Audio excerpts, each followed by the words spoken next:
Бисмиллахир-рахманир-рахим. Алхамдулиллах, вассалату вассаламу аля расулилlah. Ассаламу алейкум, біздің көзқарақты қадірменді көрермендер. Бүгін міне бір ерекше подкаст түсіргелі отырмыз. Осы орайда Ұлытау облысына, Жезқазған қаласына көптеген қонақтар келуде, шыны керек. Сол бүгінгі арқа жеріне қонақ болып келіп, Аллаға шүкір, арқа жерін өзінің білімімен, руханиятымен сусындатып, бөлісіп жүрген ардақты ұстазымыз, баршаларыңызға белгілі Нұр Мүбарак университетінің оқытушысы Жомарт ұстазымыз келіп жатыр. Ассалаумағалейкум. Ұстаз, қош келдіңіз арқа жеріне. Қош көрдік. Біз арқа жеріне келген адамдарға ең бірінші қоятын сұрағымыз, етіміз қалай деп. Машалла. Біріншіден Аллах тағала мақтаулар және күллі тура жолдың насихатшысы пайғамбарымыз алейхиссалату вассаламға салауаттар болсын. Алла разы болсын, шақыруларыңызға Жезқазған өңіріне, Ұлытау өңіріне бірінші рет келіп жатырмыз. Халқы жұмсақ, сондай қарапайым, кішіпейіл, Алла разы болсын. Еттеріңіз керемет. Өзім енді Қызылорданың тумасымын ғой, сондықтан тұзды жердің еті ғой барлық уақытта. Дұрыс айтасыз. Алла разы болсын. Енді біз бүгінгі подкасттың тақырыбы да қызық. Енді біз бүгінгі тақырыбымыз кімге еріп жүрсің деген мағына. Енді бұл жерде көп сөз айтуға болады, көп нәрселерді қозғауға болады. Соның ішінде негізінде Алла тағала қасиетті Құран кәрімде бізге кімге еру керек екенін негізі айтып қойған. Айтып қойған әрине. Сол жайында кішкене тоқталып өтсек. Алла разы болсын, сұрақ ауқымды, тақырып күшті, керемет. Бәрібір адам болғаннан кейін біреуге еліктейміз, жаңағындай сол біреуді еліктеп жүрген адамымызды қайталағымыз келеді дегендей. Бірақ сол еліктеп жүрген адамдарымыздың ішінде қайсысына бүкіл адамзат болып еруге болады деген тақырыптар. Ол әрине ол ашық сұрақ күйінде қалады, бірақ бізге Аллах тағала нақты өзіңіз айтқандай Құранда айтып қойды. Тіпті пайғамбарымыз Мұхаммад алейхиссалату вассаламның өзіне Құранда жаңа күллі пайғамбарларды айтып келіп, міне осылардың жолына қарай түс деп пайғамбардың өзіне фабикудахум муқтадих деп, осылардың жолымен жүр деп пайғамбардың өзіне алдыңғы пайғамбарлардың жолымен жүру керектігін көрсетсе, мына мінездік тұрғыдан, мысалы, ол алдыңғылар сабырлығын айтатын пайғамбарымыз. Олар сабыр етті, сен де сабыр ет, мысалы. Өйткені олардың басынан осындай нәрсе өтті, жаңағындай сенің де басынан қазір осылай өтіп жатыр. Яғни жалғыз саған емес, алдыңғы пайғамбарларға да осы келді деген. Бүкіл пайғамбарлар бұл адамзаттың шоқ жұлдыздары болса, пайғамбарымыздың өзіне Аллах тағаланың тарапынан осындай сөз айтылып жатса, және ал бізге пайғамбарымызға ерген мұсылмандарға Аллах тағала айтады: Аузу биллахи минаш шайтанир раджим. Қул ин кунтум тухиббуналлаха фаттабиуни. Ей пайғамбар саллаллаху алейхи ва саллям, айт, артынан ерген күллі үмметіңе айт, егер Алланы сүйдім дегендерің рас болса, кідіріс жасамай дереу маған еріңдер. Бұл жерде анық Алладан бұйрық келді, яғни пайғамбар саллаллаху алейхи ва саллямға еруге. Егер ерсек не болады? Юхбибукумуллах, Аллах тағала бізді сүйеді. Аллах тағала бізді сүйді деген сөз, онда дүниенің де ахиреттің де есігі ашылды деген сөз ғой. Ва яғфир лакум зунубакум, яғни күллі күнәларың кешіріледі. Міне сол үшін біздің негізгі жолбасшымыз, жол көрсетеріміз, Аллаға баратын жолдың ең қысқа жолын көрсетуші, Алланың разылығын алуға жетудің ең қысқа жолын көрсетуші, неше түрлі жолдармен қисалаңдап кетіп қалмасымыз үшін сол пайғамбарымыз алейхиссалату вассаламның жолы. Ол кісінің жолы Құраннан бір бөлек емес, Құранның түгелдей практикасы ғой, амалы, практикасы. Ол кісінің мінезінде де, жүріс-тұрысында да, күллі тыныс алуы, ұйықтауына дейін, жүруіне дейін күллісі Құранның аяттары. Сондықтан біздің еруіміз керек болған негізгі тұлғамыз ол пайғамбарымыз алейхиссалату вассалам. Одан кейін сол пайғамбарымыздың түгел болмысын өзінің бойына көшіріп, жаңағындай одан кейінгі жол көрсетуші сахабалар, одан кейін табиғиндар дегенде, осы пайғамбарымыздың сол кісінің мінезін ары қарай жеткізуші. Бұл мінез біздің даламызға дейін келді ғой. Бұл жол, пайғамбардың жолы біздің даламызға дейін келіп, қаншама ғасырлар осы даламызда біздің бабаларымыз да сол пайғамбар саллаллаху алейхи ва саллямның жолымен жүрді. Тіпті кешегі хандардың соңы болған Кенесары ханымыз бабамыздың өзінің бойында тарихи деректерге қарасақ, адамзатпен мәмілесі, айналасымен мәмілесі, жүріс-тұрысы, күллісі пайғамбар саллаллаху алейхи ва саллямның мінезі бойында жинақталған керемет тұлға мысалға. әрбір нәрсесімен даналығын көрсете білген кісі ғой. Одан бері қарай келетін болсақ, кешегі алаштық азаматтарымыз, олардың да бойларынан сол пайғамбардың бойындағы керемет қасиеттерді көре аламыз. Міне, жалпы тек қана біздің қазақ ұлтында ғана емес, күллі жер бетіндегі пайғамбарға ерем деген әрбір ұлттың тұлғалары сол пайғамбарымыздың мінезін қайталауға тырысты, Құрандағы жүріс-тұрысын қайталауға тырысты.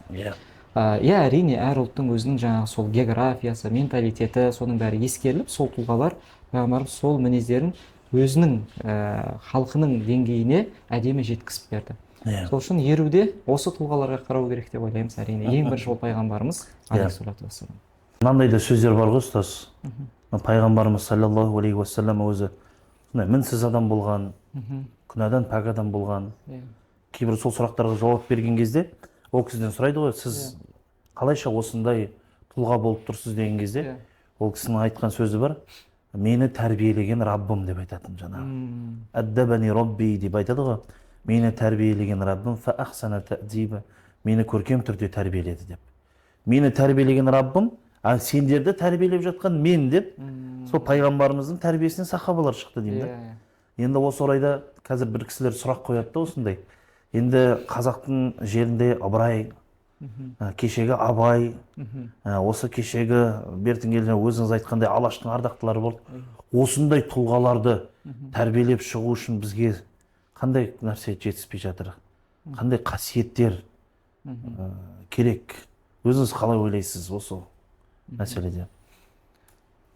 Әрине, бұл енді үлкен ұлы педагогтардың, тәрбиешілердің жұмысының жағдай айтар сөздер ғой негізі. Біз енді ол дәрежеге бұл сұраққа лайықсыз болсақ та, Алла разы болсын, бірақ шамамыз жеткенше жауап беріп көрейік. Енді біздікі ой пікір ғой. Біз енді оған сол ғалымдардың сөздерімен немесе тарихпен, сол тәжірибемен қарасақ, ең бірінші орында қазақтың мына сөзін айтқым келеді, Құдайдан қорықпағаннан қорық дейді ғой. Құдайдан қорықпағаннан қорық. Бізде өзі әрбір сөздер даналыққа толы, астарында үлкен мағыналар жатыр.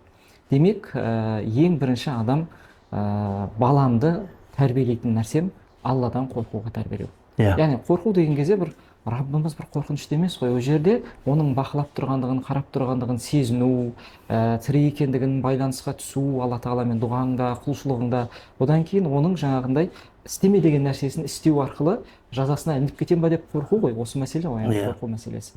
Сондықтан Алла тағаладан бірінші орында сол байланысын күшейту баламыздың және пайғамбарымыздың мінезін біртіндеп жаңа тәрбиелеуге тырысу. Бірақ бұл енді бір тұлғаны тәрбиелеп шығу негізі ұзақ жылдар қажет етіледі ғой, сабыр қажет етіледі. Пайғамбарымыз айналасындағы сахабалар тәрбиелеген кезде 23 жыл уақыты кетті ғой.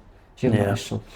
Сонда қарасаңыз, осыншама тәрбиенің бәрін сіңіріп өтті, бірақ өзі дүниеден өткен кезде Аллах тағала Әбу Бәкірді дайын қылды.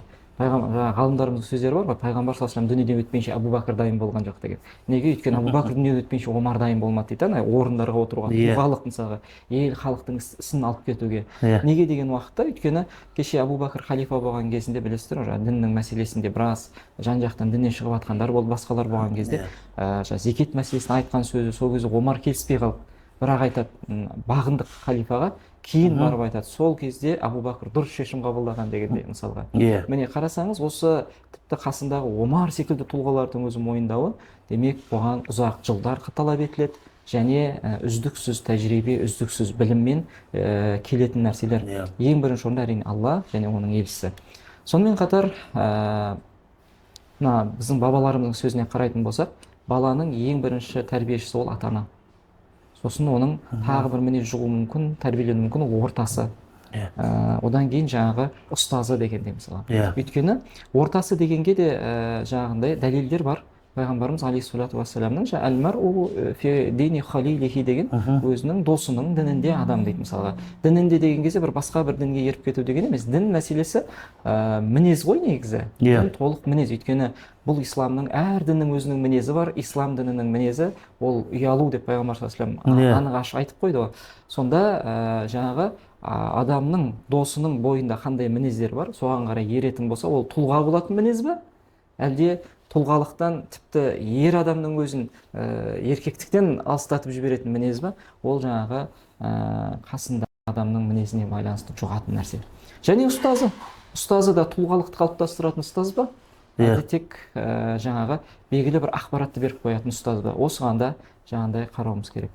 Одан кейін ең негізгі рөл ойнайтын ол әрине ата-ана.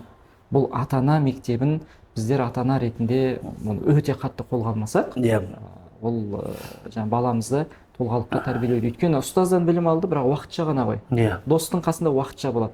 Бірақ 24/7 кімнің қасында? Ата-анасында, отбасының ішінде. Отбасындағы әкенің әкелік рөлі, тұлғалығы дегенде мысалы. Енді қазақта тағы бір әдемі сөз бар, оның ішінде отау иесі дейді. Біз көп жағдайда бұл сөзді аламыз да 13 жасында баланы үйлендіру керек сияқты елестетеміз. Кезінде бабаларымыз сондай бір отбасын ұстап тұратындай халде болды. Ол кездегі географиялық жаңағы ненің бәрі ескеріліп, даму мәселелері ескеріліп, оның ішінде 14-інде жаңағы отау иесі болып, 16-сында бала сүйіп жатқан кездері болды ғой тарихта мысалы. Абай аталарымыздың өзіне қарасақ та мысалы, ерте бала сүйді, ерте үйленді мысалы. Осының барлығы жауапкершілікті алуға ер баланы үйрету, тұлға қалыптастыруда мысалға, жауапкершілік алуға. 13 жасынан бастап елдің алдында кәдімгідей жауапкершілік алу. Одан ертерек қарасаңыз, 5 жасында жаңағы сүннетке отырғызған кезінде ашамайға отырғызу. Ашамайға, яғни ерін кішкентай өзіне ерін дайындап, кішкентай күннен тайын баптап өсіріп, сол сүннетке отырғызған кезінде сол тайына ерін салып, дізгінді қолына беріп, тақымын қысып, аттың үстінде тұруда жауапкершілік қой, құлап қалмау керек қой. Бұл кәдімгідей ердің бойында ер мінездікті қалыптастырды. Қарасаңыз, осындай сәттердің бәрін ескере білді дана халқымыз. Тек қана жаңағы діннің немесе бір ғалымдардың сөздерімен шектелген жоқ, осындай даланың заңдылықтарында пайдаланды, тұлғаны қалыптастырды. Сосын айтты, 30-ында орда бұзады деді, 40-ында қамал алады деді. 30-ында орда бұзу, орда ол уже үлкен өзіңнің мемлекетің, өзіңнің мемлекетіңе, халқыңа пайдалы болу 30 жасыңда. 40-ында қамал алу деген сөз, қамал алу яғни сыртқы мәселе ғой, халықаралық мәселе.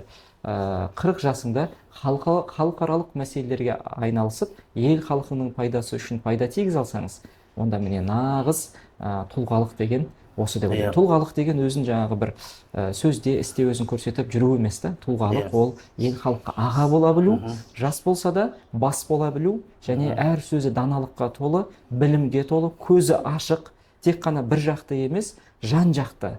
Әр елдің жағындай ұстанымдарын саралап, қарап, өзіңнің ғұрпыңды, дәстүріңді, және негізгі дініңнің ұстанымдарын күллісін қарап, саралап, сосын соның ішіне әдемі өзегін шығарып, даналығын ұсынып отыру, міне бұл жаңағы тұлғалық, міне бұл жаңағы ел халықтың алдында бүгін лидер дейміз ғой, көшбасшы болу иншалла.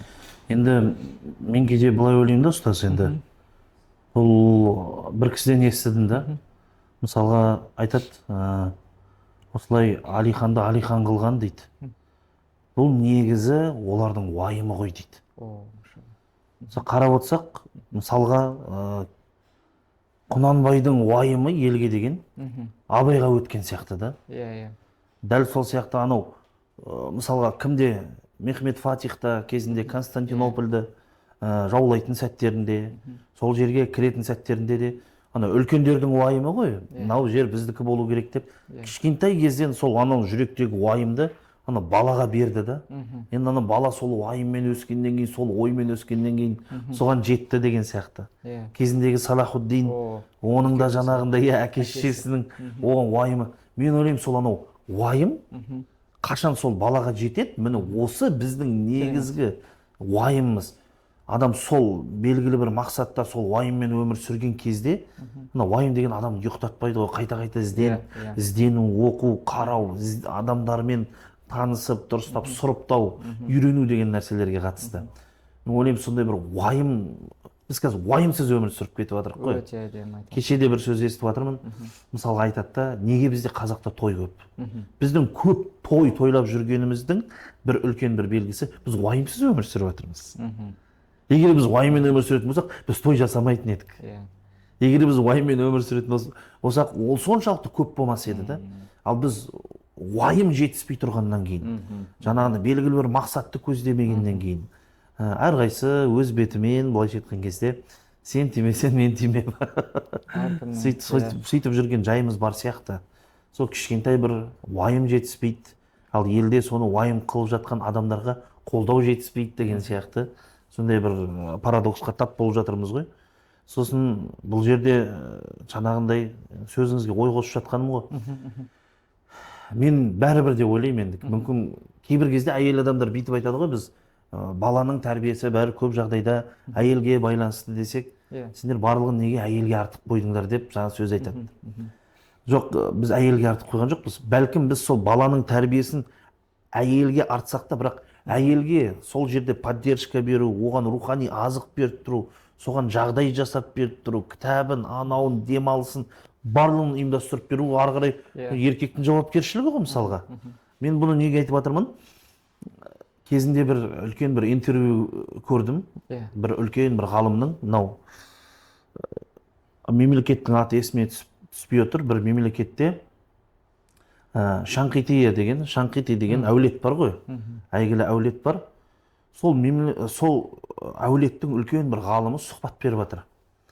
Сол беріп жатқан кезде ол әулеттің бір ерекшелігі есте сақтау қабілеттері, ғылымға деген нелері. Кішкентай кезінде кітаптардың барлығын жаттап тастаған, Құранның 10 қырағаты, хадис кітаптары, жаңа кутубу ситта емес тисаның, бүкіл 9 кітабымен бірге жаттап алған да. Одан бөлек ана кісі айтып жатыр, мен өзімнің елім жайында жаңағында осындай өлеңдердің 100 мың, 128 мың дедім өлең білем дейді да. Мен анау не деген сұмдық деп жатырмын да, не деген память деп жатырмын да жаңағындай. Сол сияқты ана кісі сосын айтады, бізді дейді, бұған кішкентай кезден бізді үйрететін ол біздің аналарымыз бен әжелеріміз дейді. Сосын өзі айтып жатыр жаңағы ғалым, көбісі ойлар, білімді үйрету ол еркек адам істеу керек деп. Бірақ мен айтар едім дейді, бұны әйел адамдардан артық ешкім істей алмайды дейді. Неге? Себебі әйел адамдарда сабырлық пен балаға білім берудегі махаббат, баласына деген махаббат қаттырек, мейірім қаттырек болғандықтан, ол мейіріммен, махаббатпен оны сіңіріп үйрете алады дейді. Ал бізде еркектерді көп жағдайда кішкене қаталдық, күшке сап жіберу, айқайлап жіберу, немесе нервың бітіп қалады ғой. Анау бір не бар да, бір кісілер бар да, бір рет өзім енді арғылай да, өзімді үйде көрдім мысалға. Әйелім кейде жаңағындай қызыма сабақ үйретіп жатады. Қызым кішкене шамалдан кейін шаршайды, сосын әйелім де шаршайды. Ол айтады, енді мына қызыңа сен үйрет дейді. Ой, мен нервім 5 минуттан кейін таусылады. Ойбай, өзің үйретші деген сияқты ғой жаңағы. Біз көпке шыдай алмаймыз, шыдай алмай тұрамыз жаңағындай. Сондай бір неміз бар. Сол себепті енді ол енді мен өзімнің ойым, өзімнің пайымдауым, әйел адам бәрібір баланың Құран жаттауында, білімге деген махаббатында көп рөл ойнайды. Бұған тағы бір қосымша жаңа уайым деп үлкен тақырыпты қозғадыңыз ғой. Бізде енді қазір оны миссия немесе мақсат дегенде, ұлы мақсат деп айтып жатырмыз ғой. Сол тақырыптар жүректе оянса, мысалға кейде университетте жүрген кезде шәкірттермен, студенттермен сөйлесеміз ғой. Сол кезде оқуға түсті мысалға. Айтайық, тіл мамандығына түсті. Бірақ не мақсатта түсті? Қарасаңыз, шетел қыдырғым келеді. Сосын ең ұлы мақсат па бұл дегенде. Сен шетел қыдыру үшін тек ағылшын тілін үйрену керек болса, бір жылдың ішінде үйреніп аласың. Сосын бір кішігірім басқа бизнесін жаса да шетел қыдыра бер. Сонда 4 жыл уақытыңды тек қана шетел қыдыруға үшін ғана жұмсайсың ба дегенде мәселе. Сол мақсаттарды дұрыс қоя білу өте дұрыс айтасыз. Уайым, сол уайымның өзіне жол көрсету керек болып тұр ғой қазір. Сосын екінші қозғап өткен күшті нәрсені айттыңыз, ана мәселесі. Бізде қазақтың сөзінде де бір әдемі бір орнын қойып кеткен сияқты бабаларымыз.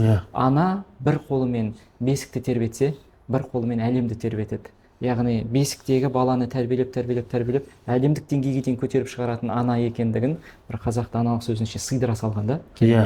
Шын мәнінде ұлы тұлғалардың қарасақ, артында ол аналары тұрды, аналар. Бұл жерде әкенің тәрбиесін жоққа шығарып жатқанымыз жоқ. Мысалы, Имам Ахмадтың қарайық, кішкентай күнінен мешітке қарай әкеліп жүрген, таң намазға келіп жүр, одан кейін таңертең сабағына келіп жүрген кім? Анасы. Енді әрине оның әкесі ол кісіде болмай қалды, анасы алып келіп тұрды.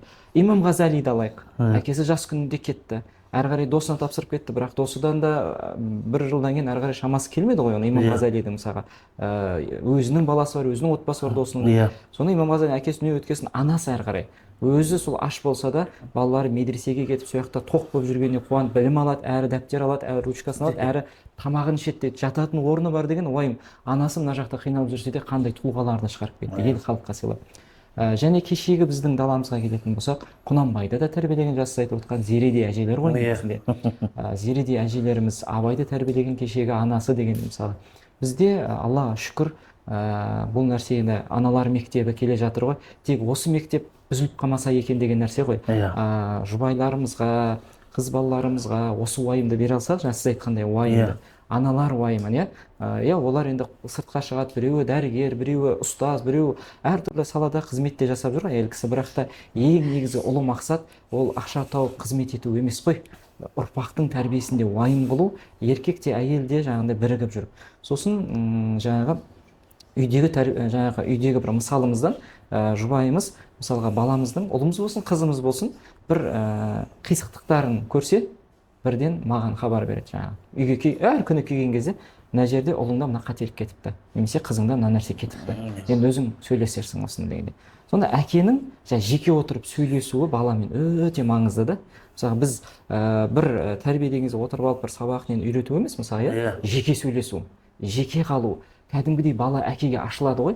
Сосын бір мынандай бір догма, қате догма дейміз, бір батыстық па, ол кеше кеңес үкіметінікі ма білмеймін. Қай жақтан енген мындай нәрсе бар. Қыз баланы ана тәрбиелеу керек, ол баланы әке тәрбиелеу керек деген. Негізі қыз бала әкеге де жақын болу керек. Ол кейде қыз баланың анасына айта алмайтын сырларын әкесіне айтатын кездері болады. Өз басымнан, практикамнан, тәжірибемнен оны жаңа көргенбіз. Және әкелердің, бізбен сіздердің жалпы қоғамда әкелер қызымен жаңа жеке шығып бір кафеге апарасыз ба, тауға шығасыз ба, сөйлесу, қыдырту, әкесінің көңіл бөлгені басқа да, бәрібір ананың айғайының өзі май дейді ғой біздің қазақта, ұрғанның өзі май деген жылы жұмса. Ол ананың мейірімімен тұрады, жаңа өзіңіз айтқандай. Бірақ әкенің тәрбиесі бәрібір. Енді оның мысалын бар ма бір тарихтан десек? Ол тарихымызда жетеді, бірақ өзіміз күнде оқып жүрген Абай жолының ішінде қарасаңыз, Абай мен Құнанбай екеуінің сөйлесулері жиі болды ғой. Қарасаңыз, мысалы, Абай жолының ішінде жеке сөйлесіп отқан кезде жаңағы бала да әкесіне күшті сұрақтарды қоя білу, тіпті өзінің ойын ашық айта білу. Құнанбайға айтты ғой, мысалы, сен күшті болсаң дегенде мәселе. Сен Құнанбайды Абайға, сен күшті болсаң, онда Абайдай бала тәрбиеле, дүниеге алып кел деген. Бұл қарасаңыз, әке мен баланың ортасында кәдімгі биік, мынандай емес та, кішкентай 7 жасар баламен сөйлесің, ой жоным деген нәрсе емес та. Ана баланы биік қылып сөйлесу да, өзіңмен қатар. Өйткені баланың даналығы содан өседі ғой. Ол да Илоста жаңа Құранда күшті бір аят бар ғой, Яхия алейхиссаламға біз кішкентай күнде оған даналық бердік демейді аятта. Сол кезде даналық деген әр нәрсенің өзінің орнымен, жаңағы сөйлеу, орнымен қою, әр істі орнымен жасау ғой. Бізде сол даналық деген бала күнінен бірге ертіп жүріп, даналықты біз көп жағдайда сізде, бізде енді әжелеріміз, аталарымыз көрдік қой енді. Әже атасын көрген көрермендеріміз де бар шығар, біледі. Аталарымыз ертіп кететін, әжелеріміз ертіп кететін қайда? Ата мен әжелердің отырыстарына. Сол жақта қазір есімде әлі келіп жатыр, есіме алсам сол бала күнімдегі. Ол кісілер сол отырып бос әңгіме айтпайды екен, өсекпен ғайбатта отырған жоқ олар. Жаңағы кимешегін киген әжелеріміздің қасында отыратынбыз, аталарымыздың қасында отыратынбыз. Сол кезде бір карта ойнап отқан атаны көрмедім сол кезде. Дойбы ойнап отқан, шахмат ойнап отқан атаны көрмедім. Ол кісілер бір үлкен тақырыптарды айтады аталардың қасына, әжелердің қасына қиссалар айтады. Аталарда да пайғамбарлар тарихына кіріп кететін кездері бар.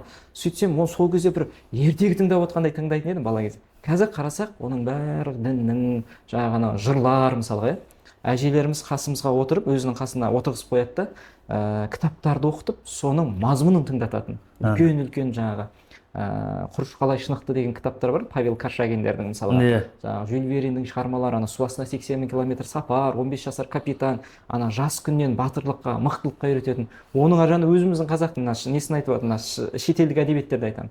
Қазақтың батырлар осының бәрі сол ата әжеден сусындадық. Біздегі тек ата-анамен ғана емес, ата әже мектебі де бізге қатты қажет. Ата әже мектебі де енді кешірсін, енді қаттырақ айтсақ, мынау телефонның уақытында қазір ата мен әже де телефонға кіріп кеткен да. Бала да телефонда, ата-ана да телефонда, сосын балаларымызды сол телефон тәрбиелеп кетіп жатыр ғой. Енді бір ақыл көсіп кеткенде болмайын, кешірім сұраймын. Дұрыс айтасыз. Енді кең ауқымды тақырып қой негізінде. Сіздің сөздеріңізде еске түсіп жатқаны ғой. Дұрыс айтасыз. Енді бұл жерде көп нәрсе айтуға болады, бірақ десе дағы осы ойларымыз түсінген адамға арасында бір қорытынды шығарам деген адамға. тұздық қой. Иә, тұздық. Енді мынандай да бір мәселе бар да, енді мен ұстаз бір байқағаным, бізде бір кісі айтады, бір ғалымның сөзі, мен үлкен бір нәрсе байқадым дейді. Бізде халықтың арасында дейді, ғалымдар менен мұсылмандардың арасында кішкене байланыс жоқ дейді. Сондай бір байланыс жоқ деп өзі біраз нелерді келтірді, бір мысалдарды келтірді. Енді ол ұзақ тақырып, бірақ десе дағы мен де оны шынымен де байқаймын. Өйткені бірақ пайғамбарымыз айтып тұр ғой. Ғалымдар, олар пайғамбардың мирасқорлары. Пайғамбарлар арттарынан динар, дирхам, ақша қалдырмайды, бәлкім пайғамбар артынан тек қана білім қалдырады дейді. Ол білімді пайғамбардың мирасы етіп алып келе жатқан, яғни сол пайғамбардың жолын ұстанатын, нағыз кіршіксіз жолын ұстанатын, ол тек ғалым. Сол ғылымның иелері ғалымдар да. Енді сол бізге осы не кедергі болып жатыр деймін да, сол ғалымдарды ұстанып, сол кісілердің жолдарымен жүре алмай, кейбір кезде бір білмеймін көшпелі бір сөздерге еріп кетеміз да, бірақ ғалымдарға жаңағындай иламай жатамыз да. Өте кәдімгідей андай дірілдетіп сілкіп алатындай тақырып айттыңыз. Иә. Бүгінгі мысалға телеарнадағы сериалдар дейміз ғой. Немесе оны телеарна қарап отыратын бала да жоқ негізі қазір. Балалар сол телефонда ғой, әлеуметтік желі, интернет бетінде. Неше түрлі жаңағы дорамалар, мүлдем қазақтың жаңағы несін бермейтін, менталитет келмейтін, мысалы бөлек не ғой, әлем, олардың өзінің географиясы, өзінің жаңағы салты, өзінің менталитет дегендей.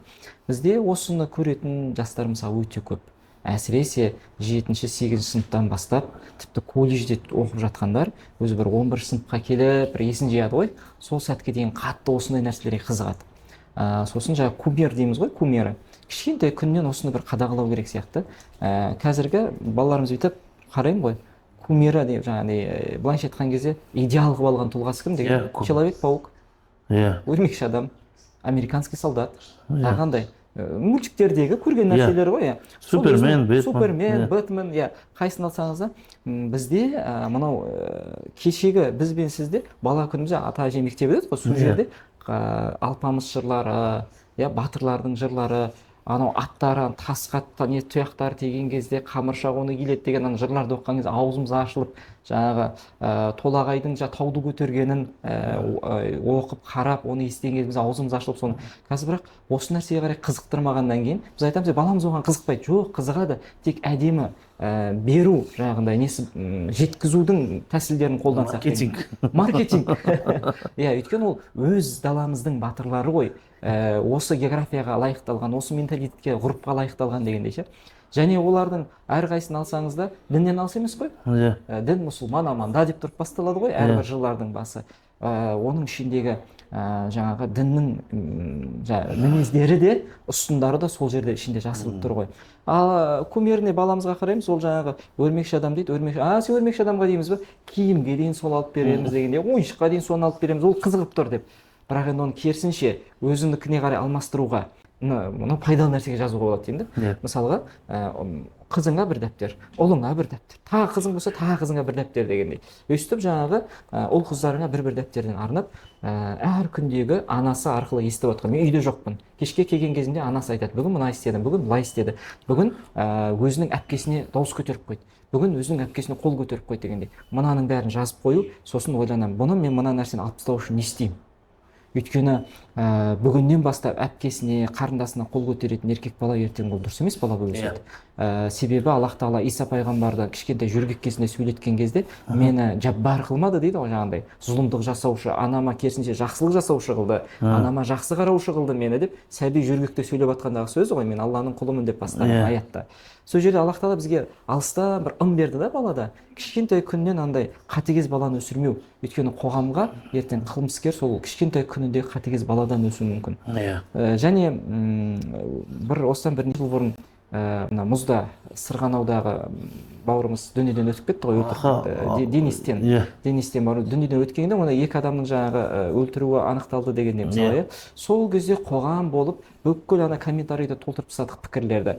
Сол екеуі ғана ең жаманы бұл қоғамның қалғанымыз пәкірек. Менің атым қожадағыдай.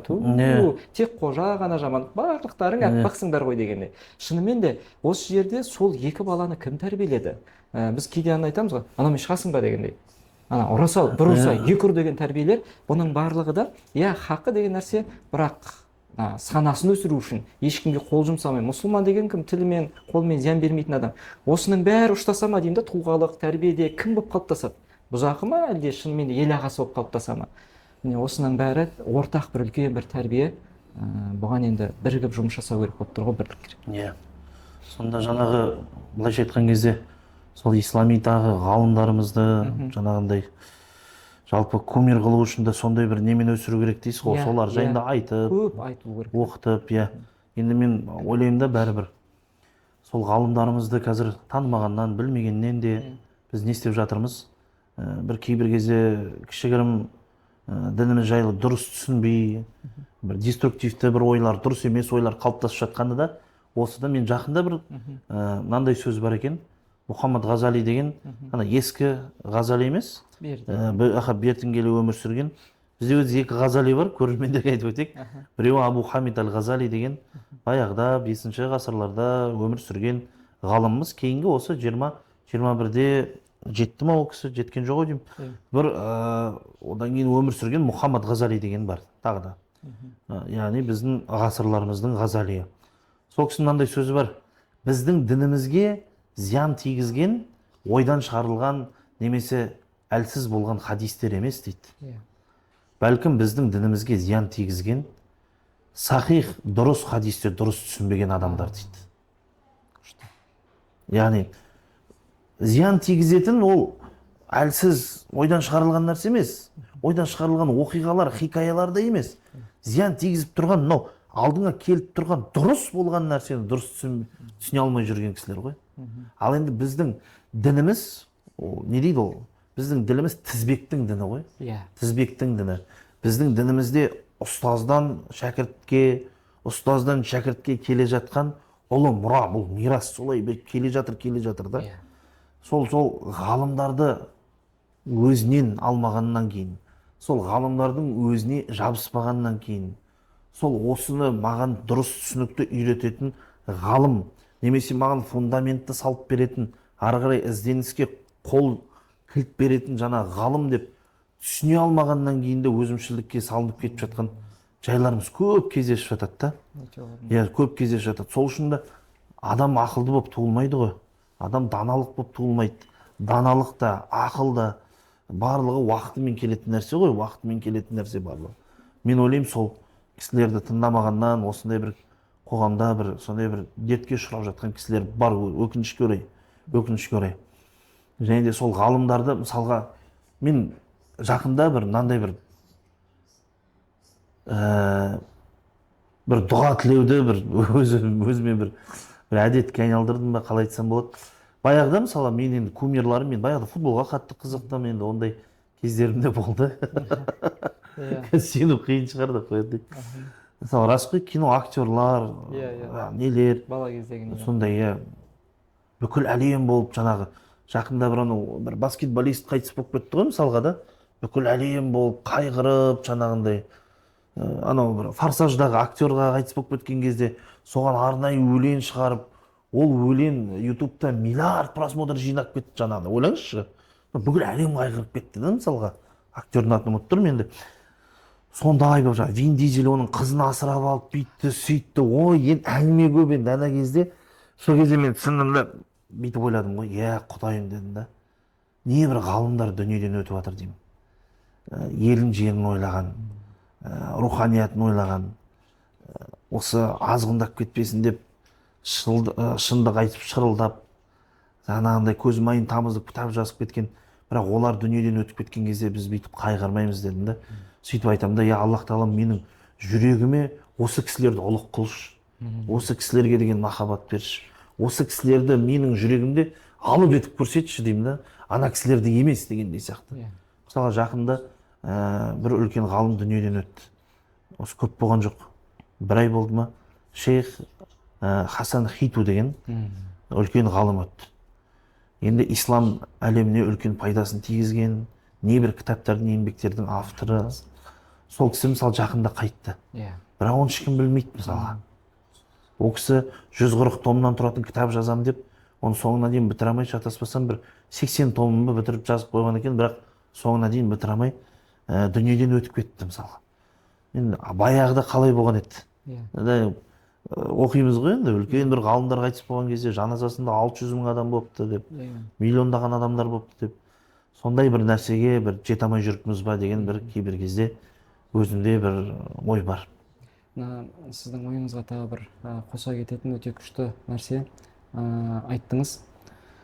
Пайғамбарымыз алейхиссалату вассалам айтады ғой, бізде жаңа алдымызда дұрыс хадисті жаңа дұрыс түсіне алмаймыз деп айттыңыз ғой. Соған уәмәй юридиллаху бихи хайран юфаққиху фид-дин. Алла дүние мен ақиреттің абсолютті жақсылығын қаласа, кімге дегендей сөз ғой, кімге жақсылық хайыр қаласа, оған Аллах тағала дінін түсіндіріп қояды мәселесі. Мысалы хадисте. Әрине бұл хадисті алдық та бүгін фиқтың ішіне қойып қойдық қой мысалы. Бірақ фиқ, фуқаха дегендеріміз фақих, олар дінді терең түсінгендер еді ғой, тек қана фиқ мәселесін ғана емес. Бір саланы ғана емес та мысалға. Имам Шафиғи кезінде мысалға сабақ берген кездерінде айтты ғой ол кісі. Фақих дегеніміз Құранның аяттарының бергі мағынасын емес, сол мағынаның ар жағында жатқан Алланың мұратын түсінгендер. Пайғамбар саллаллаху алейхи вассаламның бер жағында хадистің мағынасын емес, ар жағында пайғамбардың жүрегіндегі мұратын түсінгендер фақихтар деп. Әрине оны ашып беретін Алла ғой енді. Дұрыс түсінік қалыптасу ғой. Болмаса бер жағындағы сөзбе-сөз алады да жаңағындай соны амалға асырам деп қиындықтарға тап болып, жаңағы бүліктерге тап болып, өзінде дұрыс түсінік жоқ. Не оны жаңағы ол түсінікті бір ғалымның түсінігінен оқымаған, өзінше бір трактовка дейміз ғой, өзінше бір түсініктерді айтып, осы мәселе шынымен де бүгінгі бұл қазақ қоғамында емес, бұл әлемде қоғамда бір дерті шығар. Сондықтан Аллах тағала бізге пайғамбарымыз айтып қойған, өзіңіз күшті хадисті айттыңыз ғой, ғалым ғұламалар ол пайғамбарлардың мирасқорлары. Сосын Аллах тағала да Құранда айтады ғой жаңағы өзі жалғыздығына, өзі және періштелер және ғалымдар куәлік етеді деп айтады. Сонымен қатар расымен де Алланы қастерлеп қорқатындар ол ғұламалар деген аяттар. Олардың бәрі бізге шынымен де баламызға ғұламаларды сүйгізу керектігі. Ол баламыздан бұрын өзіміз сүю ғой. Жаңа подкасттың алдында бір әдемі нәрсені айтып кеттіңіз, кітап. Оқу мәселесін өзіңіз жаңа кітап оқу үшін, бала кітап оқу үшін сіз айтып кеттіңіз ғой, қателеспесем, или жаңа қасымызда өзім кітап оқып отыр дегенде, мысалы өте күшті нәрсе. Біз ғалымды баламызға сүйгізу үшін өзіміз ғалымды сүю. Дұғаңыздың өзі керемет та негізінде. Сондықтан дұрыс түсінік үшін әрине ғалымдардың кітаптары оқылу керек. Және тағы бір ұстазымыздың сөзі есіме түсіп отыр. Өзіміздің жергілікті ұстанатын Абу Ханифа мысалға мектебі ғой, мәселен, сол мектеп мәсхабтық көзқарас. Сонда жомарт дейді, бүгін біз қоғам Абу Ханифа деген кезде біз ол кісіні тани алмай жүрміз ғой дейді да әлі. Біз тіпті өз соны ұстанамыз деген күні терең тани алмай жүрміз дейді да. Ол кісінің тұлғасын тану үшін біз өзіне емес дейді, бер жағында шәкірттердің өміріне кіріп көрейікші дейді. Шәкірттерін таныған кезде оның ұстазы қандай екендігін түсінесің дейді да. Өте биік болған кісілер шынымен де өмірлері, Алла разы болсын, Нұрмұракта Ала ұстаздарымыз, Ала Әділбаев ұстаздарымыз жақсы еңбектер жазып қалдырды ғой, ол кісінің өмірлері туралы мысалы. Әлде де ұстаздарымыз, ғалымдарымыз жазып жатыр. Сол еңбектерді таныстыру, бірінші өзіміз, одан қоғамға таныстыру. Ол кісі кім? Кеше пайғамбар, ол өздігінен бір шыққан нәрсе емес қой. Пайғамбар саллаллаху алейхи вассалам сол жаңағы хадистерін түсіндіріп берді ғой бізге әдемілеп. Өйткені бұлаққа жақын кісілер ғой. Оны ол кісілер сахабаларды көрді деген. Сахабаларды көрген табиғиндар, табиғинді көрген табиғиндар. Ол алдыңғы буынды көріп, олар қалай амал етті мысалы. Бір хадис естіген кезде ол кісі тіпті амалында бар ма жоқ па оған да қарады ғой. Мысалы Куфа мектебінде Абдулла ибн Масуд пен Али ибн Аби Толиб радиаллаху анху сол кісілердің жағындай амалдарына қарап дегендей. Міне осындай тұлғалардың шынымен де өмір жолдары, Алланы қалай сүйгені, хадисті қалай сүйгені, бұл түсінік білімді қалай алғаны, имам Бухаридің өзінің бір хадис үшін қаншама айлап жүргені. Бүгін оңай болып қалды ғой бәрі. Мүмкін содан ба деймін да, интернет кереміз, күл нәрсе доступны. Ала саламыз. Мүмкін содан ба. Анау еңбекпен келген нәрсе, қиындықпен келген нәрсе тәтті бола ма деймін да. Тәтті бола ма деймін. Анау бір оқиға есіме түсіп тұр, сол оқиғаны айтып аяқтайық, уақытымыз да кетіп қалыпты. Баяғыда имам Ахмад жаңағындай шатаспасам жанында Яхия бин Маин деген үлкен бір ғалым бар. сөйтіп екеуі бір сапарға барады. Сол сапарға барған кезде Яхия бин Маин үлкен ғалымдардың алдында отырып хадис жазуға кіріседі. Қараса сабақта кім жоқ?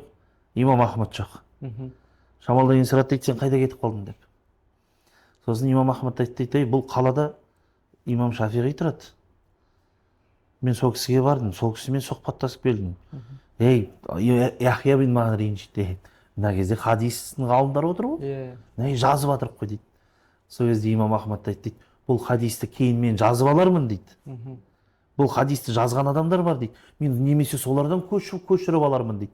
Бірақ мынандай дінде түсінігі бар адам дүниеден өтсе, мен бұндай түсінікті ешқайдан таба алмаймын деп айтты.